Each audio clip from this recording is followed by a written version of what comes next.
Баршаңызға қайырлы күн, құрметті көрермендер, каналыма қош келдіңіздер. Оразаларыңыз қабыл болсын. Ауызашардың бүгінгі мәзірінде тауық қанаттарынан өте дәмді әрі жылдам уақытта дайын болатын осындай ерекше тағам болады, және де жанына қосымша балғын көкөністерден керемет тәбет ашарлық салат дайындайтын боламыз. Видеоны өткізбей көріңіздер. Барлығының грамдары мен мөлшерін төменде жазып қалдырамын. Ендеше бастаймыз. Бізге шамамен 600 немесе 700 грамдай тауық қанаттары қажет. Тауық қанаттарын осылай екіге бөліп турап аламыз.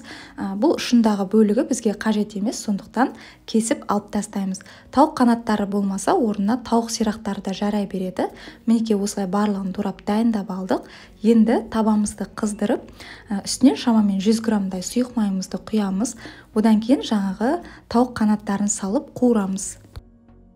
Қанаттарды қатты отта екі беті қызарғанға дейін шамамен 4-5 минуттың көлемінде жақсылап қуырып аламыз. Каналымда үнемі шығып отыратын осындай ерекше әрі оңай рецептерді жіберіп алмас үшін төмендегі подписаться батырмасын басып тіркеліп алыңыздар.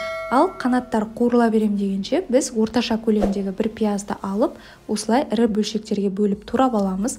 Қатты ұсақ етіп жіберудің керегі жоқ. Турап алғаннан кейін араларын ашып қойсаңыздар болады.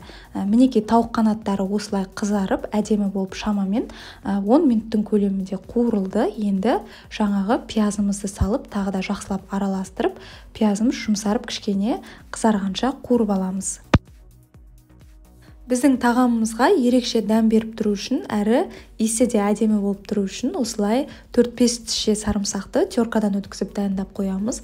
Немесе ұсақтап турасаңыздар да болады. Мінекей пиязымызда шамамен 2-3 минуттың көлемінде кішкене қызарғанша қуырылды. Енді үстінен жаңағы сарымсағымызды салып қуырамыз. Сарымсақты шамамен 1-2 минуттың көлемінде қуырсақ жеткілікті. Одан кейін біз тағамымызға дәміне қарай тұз саламыз. Және де қара бұрыштан да кішкене қосамыз. Одан кейін өздеріңізге ұнаған кез келген дәмдеуіштен де қоса беріңіздер. Мен кішкене паприкадан да қостым. Енді тағы да барлығын жақсылап араластырып аламыз. Мінекей осылайша тауық қанаттарын қатты отта жақсылап қуырып алдық. Енді соңғы жағына қарай шамамен 2-3 ас қасықтай соя соусын құйып араластырамыз. Бұл соуста тағамымызға ерекше дәм береді. Егер ұнатпайтын кісілер болса, қоспай қойсаңыздар болады. Енді үстінен қайнап тұрған су құямыз. Суымыз осылай жартылай тауықтың үстін жауып тұру керек. Суымыз толықтай қайнағаннан кейін газдың астын төмен етіп қойып, қақпағын қиялап жауып, баяу отта 20-25 минуттай пісіріп аламыз. Ал оған дейін біз гарнир дайындаймыз. Мен гарнирге күріш пісірдім. 300 грамдай күрішті суымыз мөлдір түске енгенге дейін шамамен 2-3 рет жақсылап жуып аламыз.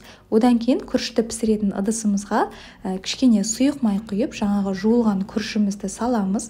Күрішімізді жақсылап шамамен 1 минуттың көлемінде қуырып аламыз, араластырып. Осы қуыру барысында газдың асты орташа болып шығып тұрғаны дұрыс, өйткені қатты отта күріштің асты жабысып қалуы мүмкін. Енді дәміне қарай үстінен кішкене тұз саламыз. Тағы да жақсылап араластырып, қайнап тұрған ыстық су құямыз. Салқын су емес, осылай ыстық су құйсаңыздар, күріштеріңіз шашырап әдемі болып пісетін болады. Құйған суымыз күріштің бойынан осылай 1-2 сантиметр ғана асып тұрса жеткілікті.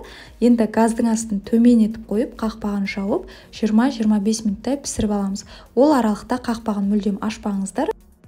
Мінекей осылайша біздің тауық қанаттарымыз да пісіп дайын болды. Үстінен әсемдік үшін осылай көк пиязды ұсақтап турап сеуіп қойсаңыздар болады. Сонымен қатар күрішіміз де пісіп шықты.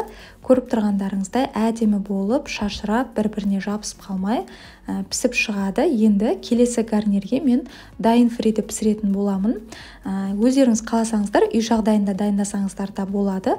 Бұл дайын фри шамамен 2-2,5 минуттың көлемінде тез-тез піседі. Немесе картоптан картоп пюресін пісірсеңіздер де болады. Енді гарнирді өздеріңіздің қалауларыңыз бойынша дайындай бересіздер. Осылай екі түрлі гарнирмен ұсынсаңыздар, өте әдемі, керемет, тойымды болары сөзсіз. Ал мінекей көріп тұрғандарыңыздай барлығын пісіріп дайындап қойдық. Енді тарелкаға салып ұсына берсеңіздер болады.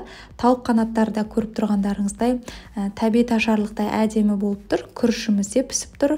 Фрейімізді де пісіріп алдық. Сондай-ақ жандарына әсемдік үшін қызанақ пен қиярды осылай ұсақтап турап дайындап алдық.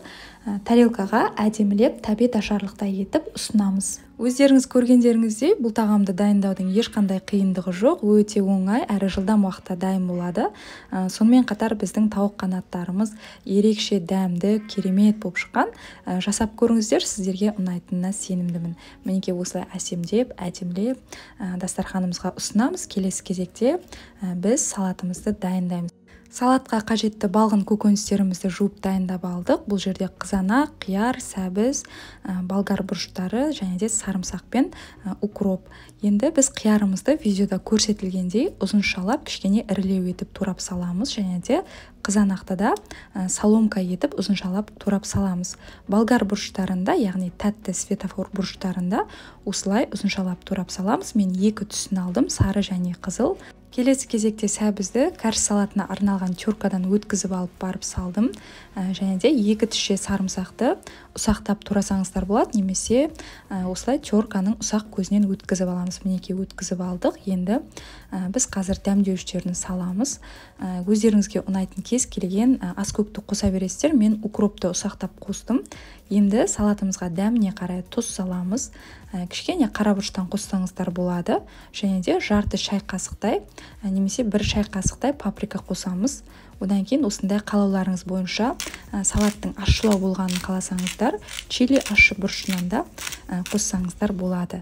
Енді бір ас қасықтай осындай соевый соустан қосамыз, және де соңында салатымызға қызып тұрған ыстық майды құямыз. Яғни майды газге қойып ысытып аламыз. Мінекей осымен салатымыз дайын. Енді барлығын жақсылап араластырып аламыз. Май ыстықтау болғандықтан бірінші осылай қасықпен араластырамыз, одан кейін қолымызбен жақсылап араластырып аламыз. Мінекей салатымыз дайын. Тарелкаға салып дастарханға ұсына берсек болады, немесе тоңазытқышқа жарты сағат уақыт қойып қойсаңыздар, дәмдеуші барлығы жақсы болып сіңіп тұрады. Мінекей осымен видеомыз аяқталды. Сіздерге ұнады деген сенімдемін. Осы видеоға лайк басып, каналға тіркеліп, төменде пікірлеріңізді жазып қалдырыңыздар.